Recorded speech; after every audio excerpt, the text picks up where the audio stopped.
a ballot for anyone in the shadow cabinet there now, including, this goes without Suzanne, against Hastie, Jacinta in the middle, Matt Canavan, they would win in a landslide over any one of the people in the current cabinet. That we serve an almighty God, and he commands us to care about the nation that we are in. People need to be equipped on how to live out their faith in the public square. Personal faith with Jesus is critical for your own health, but it's also critical for the national health. They really tackle head-on all those really big issues no one wants to talk about. You explained the difference, as you saw, between Aboriginal traditional religion and Christianity, saying they were incompatible. I actually tend to agree with you. We're not hearing this stuff in our churches. The most important thing we can do is to win souls for Jesus Christ. They are cutting to the quick with the Word of God. The second most important thing is to make sure we can still do the first thing.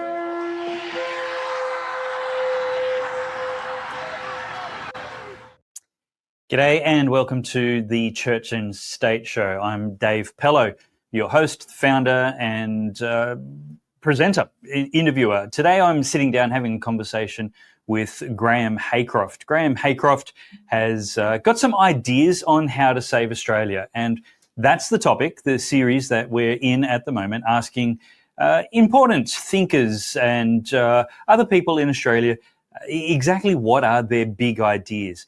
How can we save this nation? How can we save the institutions? And how can we arrest the lurch to the left which the nation and so many of our captured institutions are making towards humanism, godless paganism, away from conservatism and common sense, away from courage and convictions, and just heading towards whatever compromise will help keep them in power just a little bit longer? How do we empower the average Australian again to be better represented and more influential in being represented? That is the theory of democracy, but it's not actually how it's really ever worked in many places at all. We just get as close as we can. But Graeme Haycroft, like me, believes not only that the Liberal Party must be saved, but that it can be saved.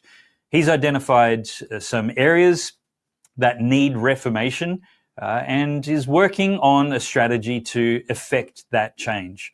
And so it's my pleasure to welcome to the Church and State Show now, Graeme Haycroft. Graeme, welcome to the Church and State Show. Thank you, David. Well, let me put the question to you, nice and brief. Give me the broad picture. How do we save Australia? Well, to save Australia, you need to have an effective political party which represents the majority of the people in the country. And I would argue, and there's good proof to support this, that the conservative side of the country, and the conservative side of politics, is actually quite a considerable majority. We saw this in The Voice. The constituency that, in a normal election isn't quite the same as The Voice, but it's in the same order. It's a clear majority. And so if we do that, what are we going to do to get, if you like, conservatism or conservative politics going when it's in a lot of trouble at present? And our simple view is, or my simple view is, having been a member for 45 years and watched all the processes going on, the problem isn't the people. Everyone's talking about, we've got to get someone better, you can replace her and replace him, but that is not the problem. The core problem are the rules. The rules establish how an institution works, and the rules have allowed, in my view, the sort of people who tend to want to go to the left. In other words, the progressive, moderate. They're known as moderates, which is a rather, let's just call them progressives. They want change. They want to move over towards the Labor Party side of politics because they think that that's where the votes are, and they're sort of dragging across the political debate, whereas their supporters and the majority of Australians are still over to the right. So, and we're seeing this with One Nation, fantastic growth in their in their support and their numbers. Yeah. There's people leaving the Liberal Party, moving across. So yes, we haven't worked out what can be done. I think you're absolutely right. I lament at the tone deafness of the people who do the reviews of Liberal Party performance after every election failure, that they inevitably conclude, there was too much influence from the Christians and Conservatives. We've become too Trumpian, and we have to be a lot more worried about climate change and inclusion and all other words for becoming more like the Greens, instead of more like the Liberal Party of Menzies. But you've named two really good examples where this analysis is just willfully ignorant of the fact that the majority of Australians were overwhelmingly persuaded to take a conservative position on changing the Constitution. And the increasing rise of One Nation, concurrent with the demise of the Liberal Party in polling, says that elections are there to be won when fought well with conviction and clear articulation for conservative causes. So the problem with the Liberal Party isn't the membership, but the rules of the Liberal Party, which effectively silence and disempower the members. How does that actually work? How are the rules disempowering members at the moment? Well, it's the delegate system. The Liberal Party all around Australia, almost every state has got the same problem. What has happened is the rules have been gamed to artificially inflate the delegateship of certain people with, if you like, with minority views. In Queensland, it's classic. The women's section and the young LNP, they have a greater delegate entitlement for far fewer peoples than delegates that come from other parts of the party. And what's happened, and full marks to Senator McGrath for doing this. He's a smart guy. And I got to tell you, we exist only because of him. He's the only guy that ever came out to support us when we needed it. But he's a smart fellow, and he's worked out the rules. Can be, I use the term game, but not in any derogatory sense. He's worked out you can get more delegates with fewer people in the women's section and in the young LNP, and he's just gone ahead and assiduously done that. And he has his little tribe of staffers who are part of a tribe. You need a couple of things. One, you need a relatively small member base for this to work. The LNP in Queensland had 75,000 members. Nothing anyone can do can rig that or game it. It's too big. And that ultimately is the solution we want to see. If you've got a small group and they're gaming the rules to get results, and we saw this quite openly 2 weeks ago at the Graeme, forgive me for interrupting. I wanted to take a moment and pause and really feel the weight of what you just said. I think we glossed across it too quick. When did the Liberal National Party coalition in Queensland have 75,000 members? How long ago was that? It never has. But okay. You were saying hypothetically. Yes, 1%. I mean, Menzies had 60,000 members when the population was 6 million. That's 1%. Yes. That's about the magic number, right? At present, so what you're saying, I wasn't quite following, but what you were saying was if there was 75,000, it would be impossible to rig. And the system is currently rigged, not illegally or outside the laws. But the laws rig the system, and I get that. That's how our Senate voting system has become disadvantageous to minor parties since the 2016 reforms. But we won't go there. But essentially, people participating fully is how you solve the rig. The institutions don't have values. They don't have feelings. They're just words on lots of bits of paper. They're just words. How they're interpreted, people have values, but institutions and constitutions don't. They're just words. And the words are there, and all you can do at law is a set of words on the paper is to follow them. Now, the fact is that all the other states have got a similar problem. It's not the women's section and the young Liberal problem is fairly specific to Queensland.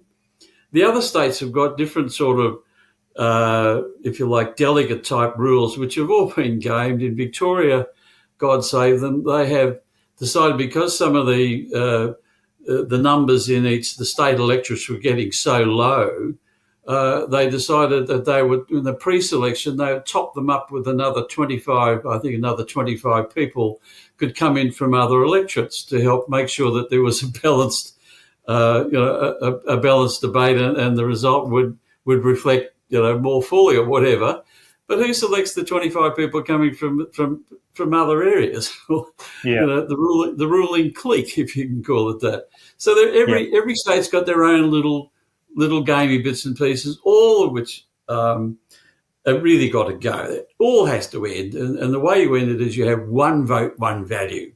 The members must do everything. The members must elect the politicians, which largely they do in most of the states.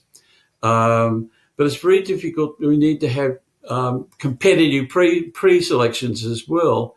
But you also have to have the election of the senators, which is the problem in Queensland, because it's not easy, it takes a lot of work, but you can game those results. And we saw that actually 2 weeks ago. I quickly must just tell you this. There was an election for Small Business Policy Committee chairman, and there are 8 nominations. And one of them, David Goodwin, who would arguably be the best qualified Small Business Policy Committee chairman in any political party anywhere in the world. Another very good candidate in the Sunshine Coast, Lynn McCready. They were just standouts. The person who won was a staffer in the Brisbane City Council. Never been in business at all. So what happened was that the McGrath army, and good luck to them, they were able to get up someone totally unqualified to be in terms of experience anyway, he may be a brilliant person, and that gave him another delegate in the pre-selection. So you get this sort of gaming, and what we've got to change, there's no criticism of James McGrath, he's a good guy. The problem is the rules. We just change the rules. That's what we have to do. That's what we're about. How would you change the rules? Do you think the chairs of policy committees shouldn't get a vote?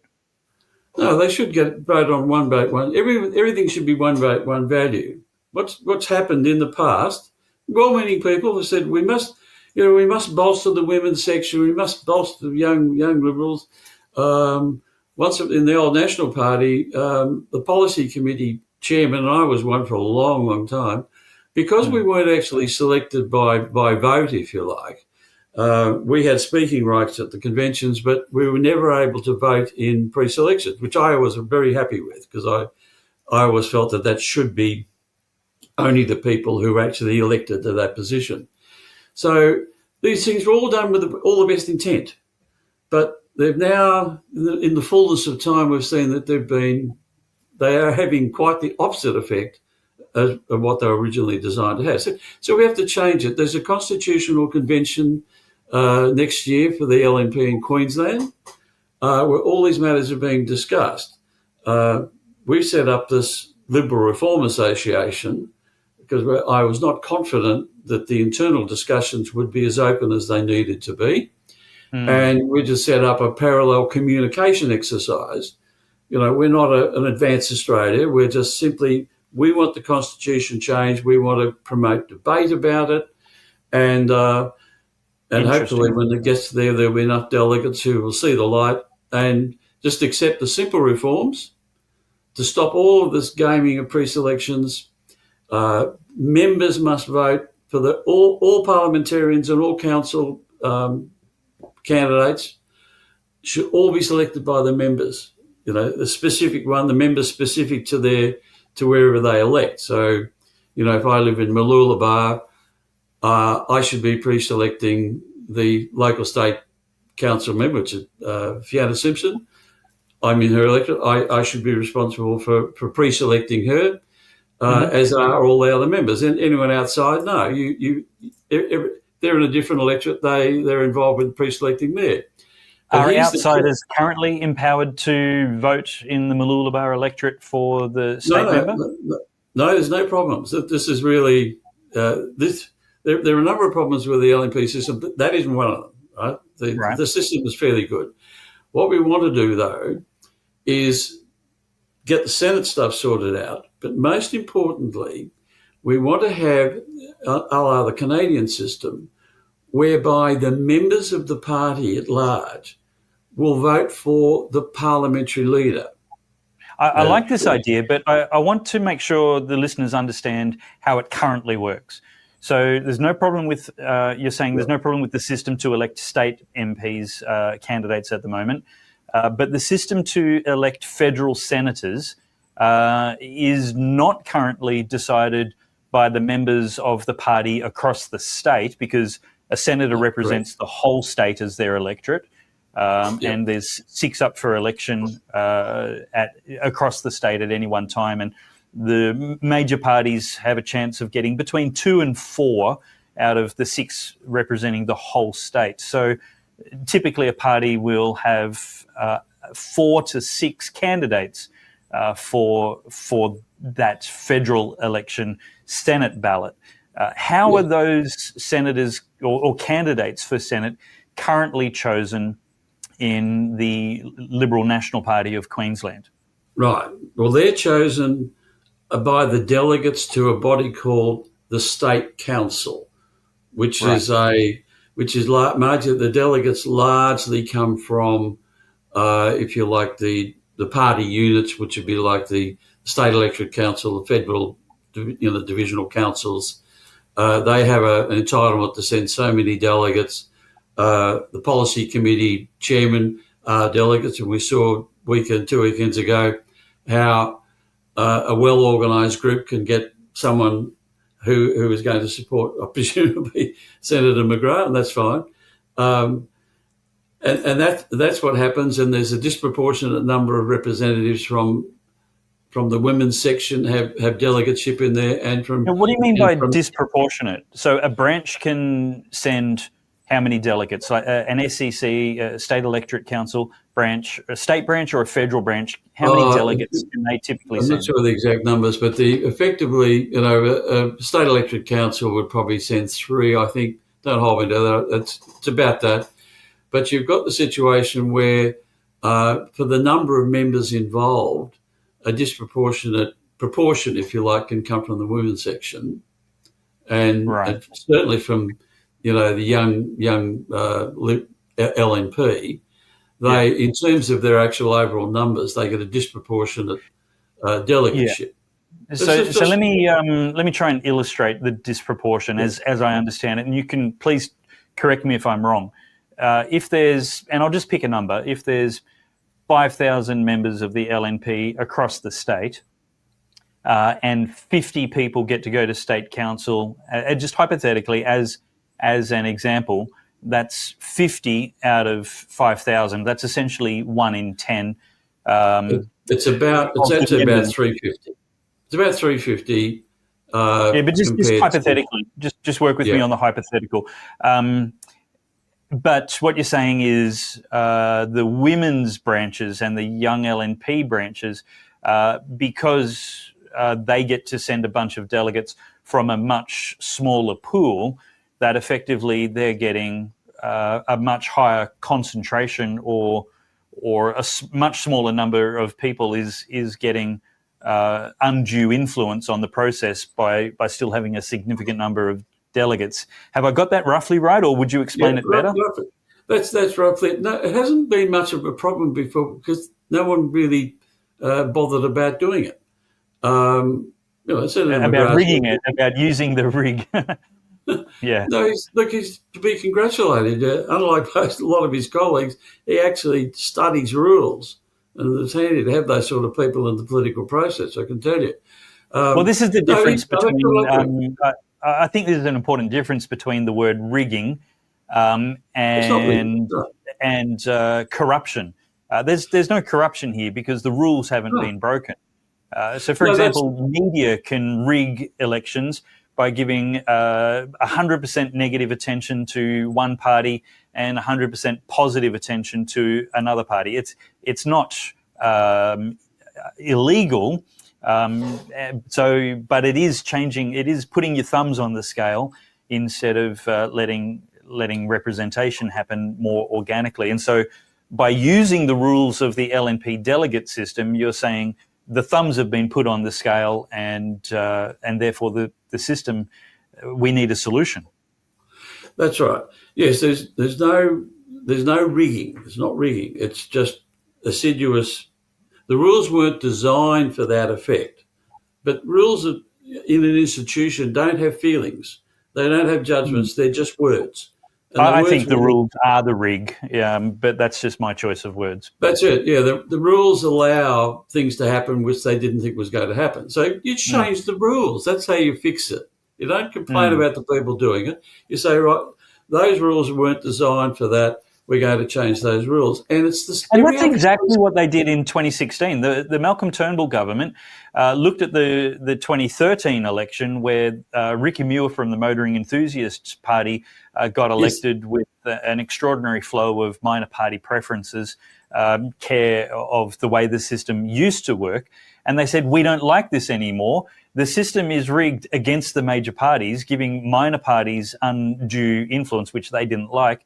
And so they changed the rules. They simply rigged the Senate election in another way because the rules weren't working in the way they wanted them to. So that's essentially what you're proposing now. We need to change the constitution of the parties to make sure the members are better represented and have a more democratic influence. Yes, that's all it is. In fact, talking about that Senate stuff, I remember Senator McGrath talking to us, and he had grave doubts about the system, in particular, because he said the whole plan for it came from the Greens. And Turnbull, of course, accepted it. Well, that's Mr. Turnbull. Every state has its own version of what Queensland's doing. Yep. Right? There are different delegateship rules in each state, and the people in every state have found ways to game them, if you like. Yep. And that's why the membership of the party Australia-wide is 25,000 when it should be 250,000. Yeah. So we're just proposing the rule changes aren't that great. The first thing you do is we have to get rid of the delegate system because it's impossible to explain to anybody. Even the people in the party. I mean, I've been in it for 45 years. I don't really know how many delegates come from, the state council come from each state electorate. Right? I think it's 3. It might be 4. Well, what you're saying makes perfect sense. I mean, we've spent an enormous amount of time trying to explain it right now in this interview. What you're proposing is that every member across the state gets a vote to choose who the party leaders will be, both in the institutional branch, the bureaucratic branch, the headquarters, as well as in the parliament. So now, I love the idea of everybody in the state choosing the party leader for the state and every party member in the nation choosing who our Prime Minister will be. I think that is fantastic. Well, it's really simple. It's worked fabulously in Canada. They got 40 million population. They have nearly 800,000 people in the Conservative Party. So they had an implosion 20 years ago. They went from 180 seats to 2, I think. It was then called the Progressive Conservative Party. Oh, they were all things to nobody, right, as it turned out. And they said canned the progressive side, and they've sort of slowly over the years worked up. They haven't. They have been in. Trudeau got in, but it's been particularly effective in the provinces. The Conservatives, certainly in the entire west of Canada, those provinces have been Conservative for a very long time. And I can tell you they will remain Conservative for a very long time too. And what's happening is that the Liberal Party over there, which is like the left-wing party, The term liberal in Australia was used by Menzies in a way that was a little bit different from everywhere else. But what's happened in Canada is that the left-wing party has moved across about 45 degrees to the right. And so that's a good thing for the country. Yeah. I mean, it would still be probably to the left of the Labor Party here. But they have moved a long way. They were very, very socialist, and they've now realised that is a disaster. And they've got the same problems as us, untrammeled immigration, young people can't buy houses, same. Graeme, I think if the question is to how to save Australia, saving the Liberal Party would have to be one of the closest things to a silver bullet there is. If we can get a true fighter, a true gladiator in a major party, and I don't mean a person, but the party as a party, if we can get a party to truly go to the line on behalf of common sense, on behalf of conservatives and Christians, those people who really are in the majority, but without a persuasive leader or argument to rally behind, if we can empower those people to have representation in a major party, and I think this is just a brilliant way of changing the rules to better democratise the Liberal Party, then I think we're well and truly on the track. Tell me, in just the last few minutes we have, what's the prospects for success in putting this to a constitutional change at a constitutional convention? Well, it's in my view very high. There is enormous support for it, enormous support. But getting Australia-wide is going to be difficult, but we're going to do that too. They've all got essentially the same problem, and there is a yearning for it. I mean, let's just have a look at the election of the leader of the federal party. Now, if there was a ballot for anyone in the, if you like, in the top echelons of the shadow cabinet there now, including, this goes without Suzanne, against, I'll give you the names: Hastie, Jacinta in the middle, Matt Canavan, Barnaby's actually a leader, and Antic, and throw in Tony Abbott, because under the Canadian system, which we all adopt, they don't have to be in the parliament anyway. We chose Campbell Newman wasn't in the parliament. Gorton wasn't in the lower house when he was elected leader.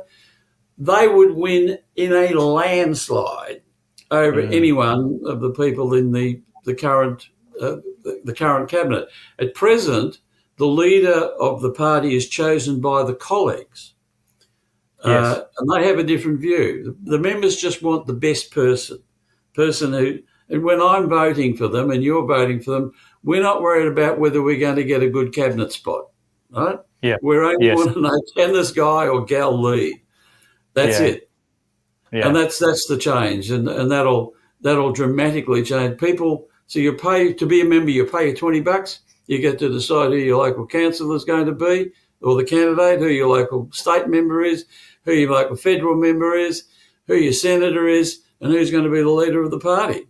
Parties in state and federal and in the local council. Not bad for $20. Yeah, and that's brilliant. We'll get 300,000 people in 12 months. So how can people throw their weight, their interest, get more information? How can they get behind you and this idea to reform the Liberal Party, Graeme? Yeah, well, we need numbers. We've set up the Liberal Reform Association. You can join. If you're an existing member of the Liberal Party, it's free. And when we get things organised a bit better, present is free for everybody, so move quickly. But we're going to charge everyone else $20 because we've got some administrative costs. There's a lot of battles that have to be won, but they're mainly administrative things. We just need to get people on the ground, to lobby and move them and get them into meetings so that we can get the stuff moving. So that's what we're doing, Australia-wide. So people watching interstate, get in touch with us because we're going to set up basically divisions in each state. It's reclaimthedream.com.au because we want to reclaim the dream. Where are we? We need young people to get in and do it. Just Liberal Reform Association. If you Google that, it comes up. Okay. The Liberal Reform Association at the website reclaimthedream.com.au. Currently free for everybody in Australia, and a system will be put in place soon to charge non-Liberal Party members a $20 fee to help cover administration costs. Of course, nothing stopping you donating at any particular time. Correct. I'm a big fan in empowering the Church and State viewers and members to be effective and to do more to actually change. One of the important things is that you actually need to be informed. You need to be organised and coordinated and told where the fight is. And to then bring your own conscience and questions to the things that you want to throw your support behind as a member or a donor or a voter. And so this is a really great source of information. Obviously, the rules need fixing. I think it's a fantastic idea for every single member of the party to get to choose the party leader. We've had terrible leadership for decades in the Liberal Party. It's a chronic problem. And here's a really great way of letting the people choose. The MPs have chosen pathetic leaders for career reasons for far too long. And I think, frankly, they should be disqualified from having any more weight to their vote than every other member of the Liberal Party or the National Party. It's about time we got some people with backbone. Graeme, your point that Hasty or Price or Antic would beat Susan Ley in a hot minute if the vote were put to the whole membership base really proves the point that the current system is not fit for purpose. So I endorse this group to everybody watching, ask you to jump on their mailing list, become a member, throw your 2 cents in for whatever consideration it is. Let's continue this conversation. Graeme, thank you so much for this awesome strategy on how to save Australia. Well, thanks very much. I just want to say one quick thing. Not only do the members get to choose, only the members can get rid of. So what happened to Tony Abbott can't happen ever again. Perfect. The parliamentarians can trigger it, but the members would have to vote him out. I love it. I love that. We love it. That one thing alone would have Australia in a much better position today than we are. So I think this is a reform whose time is not just come, but is well overdue. Graeme, thank you again. Pleasure. Well, thank you for watching the Church and State Show. I'm the founder and host, Dave Pellowe, and let me invite you to become a supporter. If you're not on our mailing list, please go to churchandstate.com.au and sign up to the mailing list there. If you're not a financial supporter, please consider giving $5, $10, $20 or more every month, or maybe a more generous amount once off to help us continue the important work we do, which is so much more than just this podcast. We are equipping Gen Z, under 30s, with political discipleship, actually teaching them about debated issues, how to participate in those debates, and actually how to participate in the democratic process in Australia so that we can have better representation, better government. And the most important thing is, of course, to win souls for Jesus Christ. But the second most important thing, as Charlie Kirk used to say frequently, is to make sure we can do the first thing. And that's talking about a good, democratic, free nation in which a contest of ideas and open communication is not just legal, but encouraged for every single person. We can't continue to sit idly on the sidelines. So I thank you, viewers and supporters, for everything you are doing to keep this mission going forward. That's it, and I'll see you in the next episode.